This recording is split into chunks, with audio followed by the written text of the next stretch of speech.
अजीज़ दोस्तों नमस्कार। अजीज़ दोस्तों, प्रेसिडेंट ट्रम्प प्रेसिडेंटशिप जीत चुके हैं।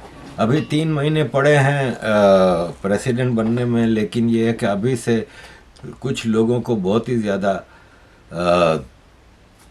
मसला है। लेकिन बहरहाल प्रेसिडेंट ट्रम्प प्रेसिडेंट बाइडेन से मिले वाइट हाउस में जाके और मुलाकात हुई।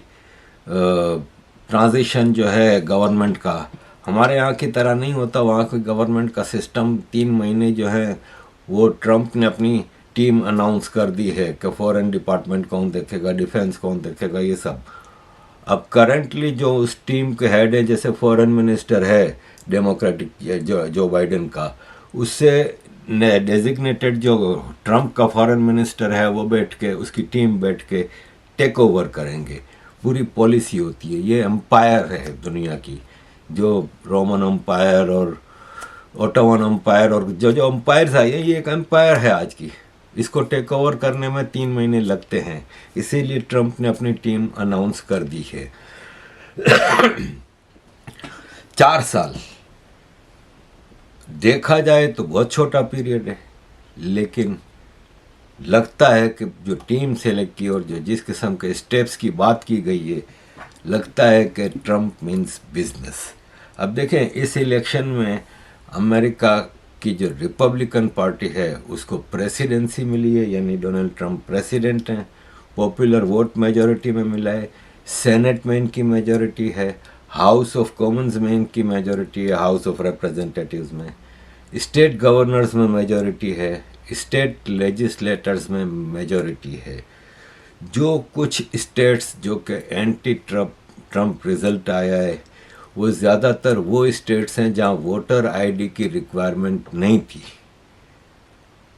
क्योंकि कुछ स्टेट्स में वोटर आईडी की रिक्वायरमेंट नहीं थी, जहां पे धांधली के पूरे चांस होते हैं। वहां पे ट्रम्प के एंटी जीते हैं, तो आप समझ सकते हैं कि ये इसी तरह है जैसे करप्शन से, धांधली से, रिगिंग से इलेक्शन जीते जाते हैं। ट्रम्प के पास इतना क्लियर मैंडेट है, अपॉर्चुनिटी है, तब्दीली ला सकता है।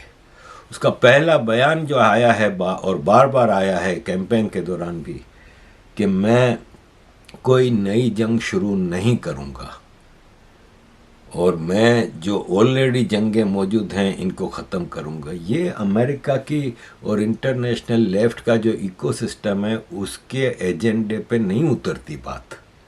अब जैसे लेफ्ट का जो इंटरनेशनल इकोसिस्टम का ये जो अखबार है गार्डियन, ब्रिटिश अखबार, वो कह रहा है डोनाल्ड ट्रम्प ने कमाला हैरिस को हरा के he became first convicted criminal to be elected in British US president. मतलब क्लियरली इनको हजम नहीं हो रही ट्रम्प की विक्ट्री। ये CNN की ब्रेकिंग रिपोर्ट थी कि पेंटागन में एक सीक्रेट मीटिंग चल रही थी ट्रम्प को रोकने की। इलेक्शन के बाद, ट्रम्प के जीतने के बाद, यानी मार्शल लॉ या इस टाइप की कोई चीज़, पहली बार इस तरह की डिस्कशन हो रही थी। इसका मतलब अमेरिकन डीप स्टेट को पूरी तरह अंदाज़ा है कि ट्रम्प पूरी American foreign and internal policies को उथल पाथल करके रख देगा और हमेशा के लिए इनका रास्ता रोकेगा। ट्रम्प ने जिस किस्म की जो टीम सिलेक्ट की है, वो मैं आपको अगले प्रोग्राम में टीम के ऊपर बताऊंगा। अभी उसके स्टेप्स के बारे में है। तो अजीज़ दोस्तों, प्रोटेस्ट शुरू हो गए। अमेरिका में एक प्रेसिडेंट डेमोक्रेटिकली जीता है। पिछले कई इलेक्शंस में धांधली की बात होती थी अमेरिका में, इस बार नहीं हुई है। जो बाइडेन ने हंसी खुशी एक्सेप्ट किया, कमला हैरिस ने हंसी खुशी एक्सेप्ट किया कि हम हारे हैं, और नज़र आ रहा था पहले से ही भाई। एनीवे, प्रोटेस्ट हो रहे हैं। जो बाइडेन ने $6 बिलियन जो बाकी बचे हैं यूक्रेन को देने के जंग के लिए, वो किस्तों में जाती हैं ना चीज़ें। अब वो जल्दी वो चाह रहा है कि मैं ट्रम्प के प्रेसिडेंट बनने से पहले वो $6 बिलियन भी दे दूँ। इसी तरह मार्क पोम्पियो, जो कि ट्रम्प का पिछले टेन्योर में फॉरेन मिनिस्टर था, उसने कहा है कि फेडरल लॉ इन्फोर्समेंट ऑफिसर्स ने ईरान का जो प्लॉट था प्रेसिडेंट ट्रंप को मारने का उसको वो करके तो बहुत अच्छा काम किया है और ईरान की रेजिम को अब इसके जवाब मिलेंगे। ये वो मार्क पोम्पियो इज़ नथिंग। इसने पिछले जो 2020 के इलेक्शन हुए थे जिसमें ट्रंप को ज़बरदस्ती हराया गया था, उसके बाद वो अमेरिकन डीप स्टेट से मिल चुका था। इसीलिए ट्रंप ने जब ये मार्क पोम्पियो बहुत ज़्यादा स्टेटमेंट देने लगा तो ट्रंप ने बाकायदा स्टेटमेंट देना पड़ा उसको कि Mark Pompeo, Nikki Haley, thank you very much, तुम लोगों ने हमारी कौम की बड़ी खिदमत की है, अब तुम्हारी ज़रूरत नहीं है, मैं अपनी जो टीम बना रहा हूँ इसमें तुम दोनों नहीं हो। ओपनली बयान देना बड़ी, मार्क पोम्पियो ये कह रहा है, अमेरिकन एजेंसीज यानी डीप स्टेट ये कह रही है कि ईरान प्लॉट कर रहा था अमेरिकन प्रेसिडेंट डोनाल्ड ट्रंप को मारने की। हालांकि उस वक्त कैंपेन चल रही थी, ठीक है, लेकिन ही वॉज, अमेरिका में जब इलेक्शन के लिए दो कैंडिडेट फाइनल राउंड में चले जाते हैं ना, उन दोनों को प्रेसिडेंशियल प्रोटोकॉल मिलता है, equal to both get equal, क्योंकि उनकी नज़र में अब इन दोनों में से एक प्रेसिडेंट है इस इलेक्शन के बाद। तो उसमें ईरान कैसे सोच भी सकता है कि डोनाल्ड ट्रंप को, और दूसरा डोनाल्ड ट्रंप के पिछले टर्म में ईरान के साथ काफ़ी अच्छी बातचीत चली है और पॉजिटिव स्टेप्स हुए थे, तो ईरान क्यों करेगा ये कोशिश है कि ट्रंप को उलझाया जाए फ़ौरन एक जंग में, कब ईरान पे हमला कर दो, ये वो। Trump is playing very smartly right now. अजीज़ दोस्तों, देखें, ट्रंप के आने का अभी तो खाली इलेक्शन जीता है, अभी तो 3 महीने पड़े। तो थर्ड ये है कि इसने जो बार बार कहा है कि मैं माइग्रेंट्स को डिपोर्ट करूंगा, और ऑलरेडी डिपोर्टेशन चल रही है, तो न्यूयॉर्क की city council migrants, illegal migrants, यानी एक तो माइग्रेंट्स होते हैं लीगल है, कोई स्टूडेंट के वीज़ा पे आया है, कोई जॉब के वीज़ा पे आया है, कोई किस वीज़ा पे आया है, एक इलीगल माइग्रेंट्स हैं। इलीगल माइग्रेंट्स को वोचर देती थी खाने पीने के लिए, फूड वोचर्स, वो बंद कर दिया। और स्टॉक मार्केट अमेरिका की रिकॉर्ड हाई, माइग्रेंट्स कारावान जो बॉर्डर पे बने हुए थे, बड़े बड़े कैंप बने हुए थे मेक्सिको के बॉर्डर पे, धड़ाधड़ के आ रहे थे माइग्रेंट्स, वो कैंप ख़त्म हो गए। हमास ने वार ख़त्म करने की बातचीत शुरू कर दी है। Bitcoin hits record high. Putin ने यूक्रेन के हवाले से बात की है जंग ख़त्म करने के लिए। ऑलरेडी बाइडेन 4 साल पुतिन से कभी बात नहीं की। ट्रंप ने फ़ौरन जीतने के बाद पुतिन से फ़ोन करके बातचीत की है, और पुतिन ने भी ये कहा है कि हम बैठ के बातचीत करने के लिए तैयार हैं। तो यूक्रेन का इतना बड़ा जो ड्रामा है, जिसमें $100 of billions लग चुका है यूरोप अमेरिका का, और समहाउ मैं समझता हूँ ख़ास तौर पे यूरोप को $100 of billions का इकोनॉमिकल लॉस हुआ है इस यूक्रेन वार से, जिससे गैस का मसला हुआ, जिससे कई चीज़ें हुई, फूड ग्रेन्स का मसला हुआ। इसके बाद ये इनका ड्रामा वाइंड अप होता नज़र आ रहा है। पुतिन अमेरिका को $US में पेट्रोल बेचने की बातचीत कर रहा है। न्यूयॉर्क सिटी में मेयर ने वो बंद कर दी वोचर इलीगल माइग्रेंट्स को। मेक्सिको ने कहा है कि हम माइग्रेंट्स को रोकेंगे बॉर्डर के ऊपर क्रॉस करने से। चाइना अमेरिका से बातचीत की बात कर रहा है। इतना पॉजिटिव खाली अभी इलेक्शन रिजल्ट से है, एक्सपेक्टेशंस आर वेरी हाई।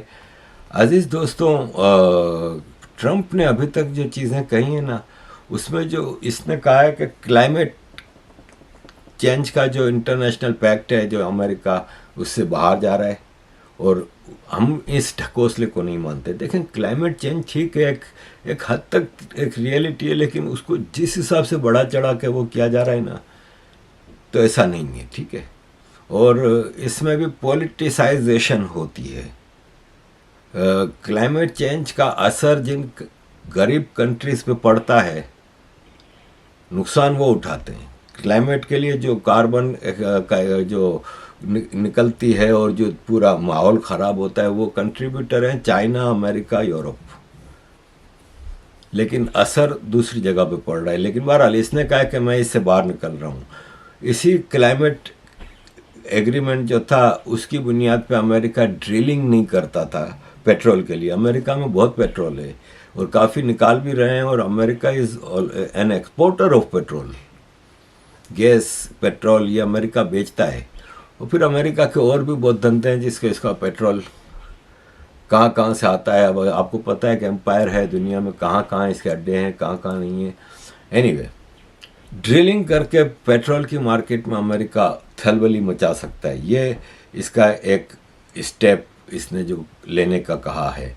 दूसरा इसने कहा है कि टैरिफ्स बढ़ाएंगे। ट्रंप कह रहा है कि हम जितने भी सामान अमेरिका में आता है उसके ऊपर 10% इम्पोर्ट ड्यूटी लगा दें। तो सरकार को जितना अमेरिका का billions of hundreds of billions of dollar का इम्पोर्ट है, बल्कि ट्रिलियंस ऑफ डॉलर में होगा, उस पर 10% मिलेगा, और उससे डिस्करेजमेंट होगी इम्पोर्टेड सामान खरीदने की। मेक इन अमेरिका जो मोदी जी का मेक इन इंडिया है, इस तरह का। तो ये ऐसे स्टेप्स हैं जो डिस्कस नहीं किए जा रहे। डोनाल्ड ट्रंप ने कहा है कि वो कांग्रेस को एक बिल पास करने का कहेगा जिसमें ये हो कि अमेरिका की गवर्नमेंट सिर्फ 2 जेंडर को रिकॉग्नाइज करती है, मेल फीमेल, जो कि बर्थ के टाइम पे बर्थ सर्टिफिकेट पे लिखा होता है वो रिकॉग्नाइज करती है। ये एक स्टेप से, या आजकल जो गे ट्रांसजेंडर फलान ढुमकान, फिर ये जो सेक्स चेंज के जो ऑपरेशन होते हैं, जेंडर चेंज के, मेल से फीमेल बन रहे हैं, लड़का लड़की बन रहा है, लड़की लड़का बन रहा है, उसको रोकने के लिए जो बर्थ सर्टिफिकेट पे आपकी जेंडर है वही रहेगी, आप चाहे 10 ऑपरेशन करा लो। Big thing.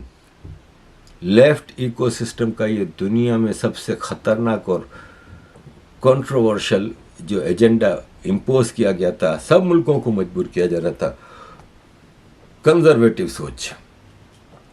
इसने कहा है कि फेडरल फंडिंग उन सारे स्कूलों की रोक दी जाएगी जो स्कूलों में टीचर बच्चों को inappropriate sexual material, transgender craze और ये जो गे लेस्बियन, ये सब चीज़ें को इंकरेजमेंट कर रहे हैं, जो पढ़ा रहे हैं, जो सिखा रहे हैं, उनकी फंडिंग बंद कर दूंगा। Great change. फिर ट्रंप ने कहा है कि मैं डिपार्टमेंट ऑफ एजुकेशन ख़त्म कर दूंगा। ये मेरा ख्याल है 1979 में कार्टर के ज़माने में बनाया गया था department of education, I think so. और उसमें स्टेट के पास जो एजुकेशन की जो पावर्स थी वो फेडरल गवर्नमेंट को आ गई थी। America is a state based country, तो उसमें स्टेट बेस्ड लेजिस्लेशन और चीज़ें और पावर्स होती हैं, वो उसमें से ये ली गई थी। नतीजा ये निकला कि 1979 से पहले एजुकेशन में अमेरिका वॉज नंबर 1, और अब कोई 6-7वें नंबर पे आ गया है। तो इसने कहा ख़त्म करो, ये करप्शन का एक धंधा है साला, स्टेट को वापस पावर दे दी, एजुकेशन तुम लोग संभालो।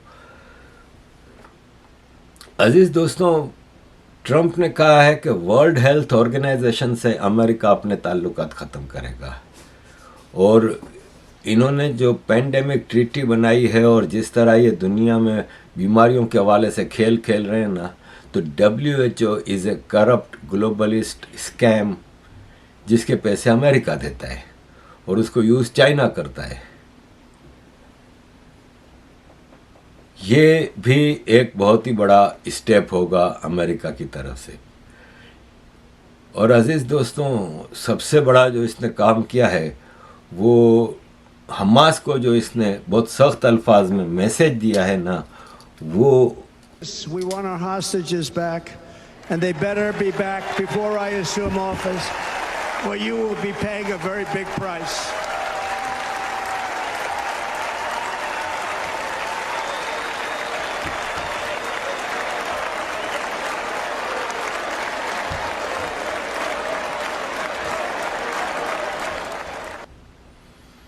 अजीज़ दोस्तों, ये मिडल ईस्ट के हवाले से ट्रम्प बड़े रिवोल्यूशनरी बातें कर रहा है। इसने कहा है कि मैं अपने वाइट हाउस में जब पहुंचूंगा तो अपने पहले हफ्ते में मेरी एडमिनिस्ट्रेशन है ना, वो जितने भी अमेरिका में कॉलेजेस यूनिवर्सिटीज़ हैं उनके प्रेसिडेंट्स को बताएगा कि अगर तुम लोगों की इंस्टीट्यूशन में, कॉलेज या यूनिवर्सिटी में कोई वायोलेंस, कोई हैरेसमेंट, कोई थ्रेट्स ज्यूश स्टूडेंट को होगा तो वो स्कूल, वो कॉलेज, वो यूनिवर्सिटी जिम्मेदार होगा सिविल राइट्स लॉ के तहत। बड़े सख्त स्टेप ले रहा है। और जो सबसे बड़ी चीज़ जो कि एक्सपर्ट्स कहते हैं कि ट्रंप की जीत का कारण इसकी माइग्रेंट्स के हवाले से क्लैरिटी के साथ स्टेटमेंट्स थे। और डोनाल्ड ट्रंप ने कहा है कि मैं नेशनल, मतलब इसकी टीम की तरफ से ये इशारे मिले हैं कि डोनाल्ड ट्रंप अपने प्रेसिडेंट ओथ के बाद any time national emergency declare करके आर्मी को डिप्लॉय करेगा और मास डिपोर्टेशन होगा। इसने कहा है कि जितना डिपोर्टेशन होगा वो ह्यूमन हिस्ट्री का एक रिकॉर्ड होगा और ख़ास तौर पे हमास और जिहाद सपोर्टर्स को अमेरिका से डिपोर्ट करेगा। ये एक बहुत बड़ा स्टेप भी होगा अमेरिका के लिए भी और बाकी दुनिया के लिए आसानी होगी। भारत में लाखों नहीं करोड़ों रोहिंग्या मुस्लिम, बंगाली मुस्लिम, बांग्लादेशी मुस्लिम इलीगल हैं। भारत का अपना जो लीगल सिटीज़न है उसको कोई मसला नहीं, लेकिन इलीगल हैं। यूरोप डिपोर्ट करने से डरता है, सऊदी अरब मज़े से डिपोर्ट करता है। पाकिस्तान ने लाखों अफ़गानियों को जिनके लिए डॉलर खाए थे पाकिस्तान ने अमेरिका से, बिलियंस ऑफ डॉलर जिनके नाम पे खाए थे, उनको डिपोर्ट कर दिया। तो ये फिर अमेरिका अगर ऐसी चीज़ें करेगा तो ये it will set an example for entire world. तो ये एक बहुत बड़ी बात होगी। और यह है कि इंटरनेशनली ट्रंप की विक्ट्री के हवाले से बहुत सारे लोग बहुत डरे हुए भी हैं। भारत के फॉरेन मिनिस्टर श्री जयशंकर जी से पूछा गया कि ट्रंप की जीत पे लोग कुछ, तो उन्होंने कहा यार दुनिया डरी हुई होगी, हमें डर नहीं है, हमें कोई मसला नहीं, हम उनमें से नहीं है जो अमेरिका से डर रहे हैं। What do you mean specially given? I mean we have it taken care of. So I mean the Prime Minister was among the first 3 calls I think that President Trump took. And look, India, I mean one Prime Minister Modi has actually built rapport across multiple presidents. तो अजीज़ दोस्तों, ये है कि ये लोग डरे हुए हैं। ख़ास तौर पे ये चारों की पूरी पॉलिटिकल डेथ नज़र आ रही है। ये ज़ेलेंस्की और यूनुस तो अमेरिका ज़बरदस्ती इम्पोज करके उन मुल्कों पे रखा। राहुल गांधी पे बहुत इन्वेस्ट किया गया डीप स्टेट की तरफ से, लेकिन इन तिलों में तेल नहीं है। और यही जस्टिन ट्रूडो का हाल है। दोनों डायनास्टिक पॉलिटिक्स के शाकार हैं, दोनों के पिताजी प्राइम मिनिस्टर रहे हैं। और दूसरी तरफ जो 2 हैं, एक कॉमेडियन था और एक इकोनॉमिस्ट था, डीप स्टेट की गोद में जाके बैठ गए। इनको डर है, ये दोनों को बहुत डर है कि अब क्या होगा, क्योंकि ट्रंप ने अपनी कैंपेन के दौरान यूनुस यानी बांग्लादेश के हवाले से, यूक्रेन के हवाले से और कनाडा के हवाले से इनके प्राइम मिनिस्टर्स को लेके काफ़ी सख्त ज़बान इस्तेमाल की थी। तो इनके लिए काफ़ी मसला होगा। बांग्लादेश ख़ास तौर पे डीप स्टेट की बहुत बड़ी इन्वेस्टमेंट थी। लेट्स सी क्या होता है। तो अजीज़ दोस्तों, thank you very much for all your support. Kindly keep supporting.